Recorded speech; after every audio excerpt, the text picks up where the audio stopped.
Earlier today, Governor J.B. Pritzker signed another bill into law, and our Capitol Bureau Chief is in the Capitol newsroom with more on that. Mark, so today Pritzker signed the Reproductive Health Act, which is the bill that probably drew the most controversy and emotion during this past spring session.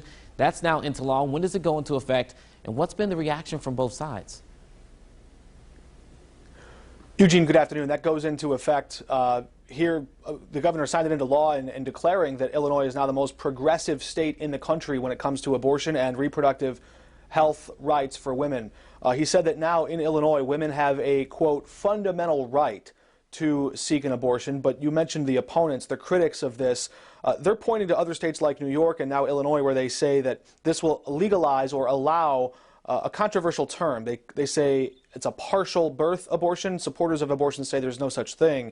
And they also argue, the supporters argue, that if a woman has carried a pregnancy that far along, that she almost certainly did so with the intent to deliver the child, but under medical duress or some other emergency situation, had to instead opt for an abortion. And so now Illinois is doing that, even as states next door in Missouri are restricting abortion. In fact, there's one remaining clinic there that is awaiting a court decision that may have to shut down completely. It could become the first state in the country since 1973 to not have legal access to abortion if that clinic closes.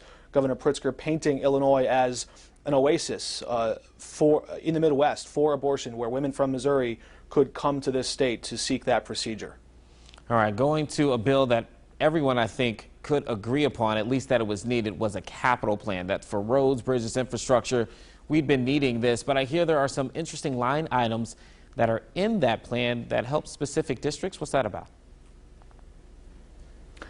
Well, that's still coming into clearer focus even now. When the bill sort of got rushed out the door, keep in mind, this is $45 billion. Billion. That's bigger than the state budget.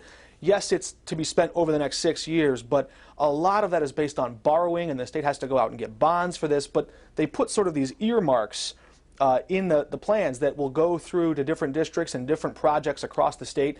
It's interesting to see how much of that money goes to different parts of the state that need it. For example, Coles County in central Illinois doesn't get a nickel, at least not that we've seen yet. Some of that still could change. Other parts of the state have received more favorable treatment. So one example, the Illinois Arts Council got $50 million in grant money. Guess who chairs the Arts Council? That's Speaker Mike Madigan's wife. Interesting stuff there. Well, Mark Maxwell, as always, from our Capitol newsroom, thank you so much for joining us.